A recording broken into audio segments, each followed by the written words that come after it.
Warning, the following images may be too graphic for some people. Proceed with caution.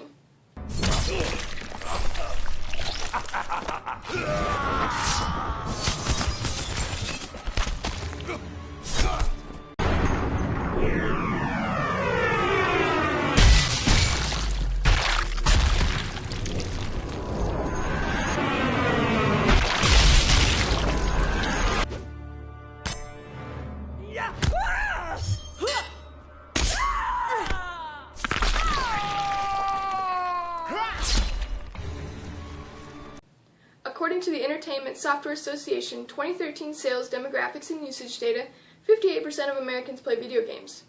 I've been playing since I was 6 years old. I've been playing M-rated games for years, the bloodier the better. However, when I see blood in real life, I pass out. I have not been desensitized from years of playing. I have also researched the effects of video games on youth and teens. Violent video games have been long debated over the years. Today, I will discuss why they do not negatively affect children and teens. More specifically, we'll take a look at studies conducted and their results, some positive effects, and address some concerns. Many studies exist that claim violent video games are the cause of aggression and violence among America's youth. However, new research shows no correlation between violent video games and real-life violence exists. There are too many examples of some problematic studies, and I will point out a couple. From the book Grand Theft Childhood, written by 2 Harvard Medical School psychiatry faculty members, some common myths about video games include how shooters fit a profile that includes a fascination with video games. However, after reviewing a study by the U.S. Secret Service on school shootings and stabbings, only 1 in 8 shooters showed an interest in video games. Researchers from the Texas A&M International University and the University of Wisconsin-Whitewater also discuss so-called conclusive studies about video game violence that use an aggression test called the Taylor Competitive Reaction Time Test, or the TCRTT. This test uses the intensity and duration of noise blasts as a measure of aggression. The problems with this test is that the results are not standardized, which can lead to differently measured results in studies. Here are a few studies that conclude that video game violence does not correlate with real violence. Let's take a look at a chart created by the ESA. As you can see, as video game sales have soared, violent crime has decreased dramatically from 1998 to 2012. Looking back at the Texas and Whitewater research teams, they conducted 2 studies looking at the relationship between exposure to video game violence and aggression and violence in the lab and in real life. They concluded that violent video games do not cause difference in aggression, and results indicate that trait aggression, family violence, and male gender were more predictive of violent crime. A study done by Christopher J. Ferguson explored the common theories of violent video game effects like social learning and mood management. He concluded that video game play had no effect on aggressive behavior. Another study conducted by Ferguson looked at the data on youth aggression and dating violence as possible consequences of violent video game exposure. He concluded that exposure to video game violence was not related to any of these negative outcomes. Now that we've looked at multiple studies concluding that video game violence does not relate to actual violence, let's take a look at some positive effects.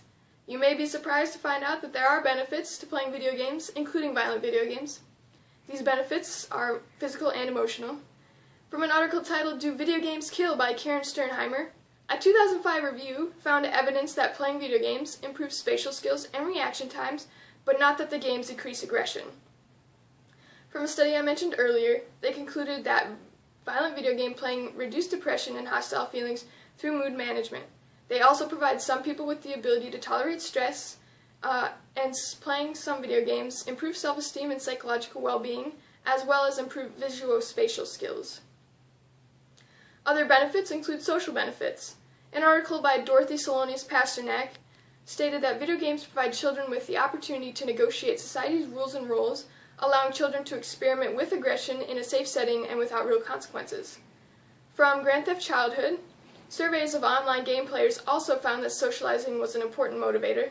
They enjoyed being part of a team, helping others, and forging solid relationships. But what about violent games? Compared to children who don't play M-rated games regularly, M-game players were significantly more likely to play games in social settings with 1 or more friends in the same room. Now that we've taken a look at the benefits, let's look at some concerns. Many are worried that violent video games desensitize people to violence. It's actually quite the opposite.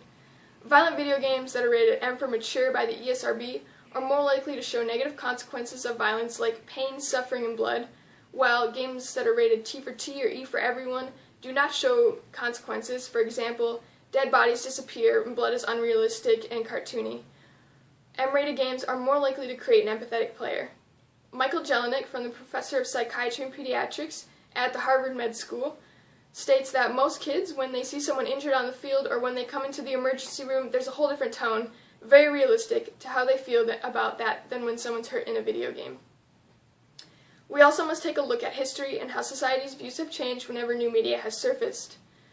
Whenever a new type of media comes out, society is erupted with worries and concerns about how it has affected the youth. Apparently, reading adventure tales would lead children into lives of corruption and degradation. Watching films would cause children to abandon their moral values and to rob stores and dynamite trains. And comic books would teach and inspire readers to commit rape and burglary. Dime novels, gangster films of the 1930s, comic books, western films, radio, all of these have been attacked at one point. But a society filled with Al Capones, are your friends superheroes? Did you turn into a gunslinging, horse-riding cowboy? These same concerns people are still concerned with these things with video games today. I'm sure many of you have played Farmville, but how many of you have turned into farmers? In 50 years, when new stuff comes out, we'll look at video games the same way that we've looked at classic novels. In conclusion, I have informed you about video games. Today we discussed how video games do not correlate with violent behavior, the benefits of playing video games, and addressed some concerns. I'd like to end with a quote from Grand Theft Childhood.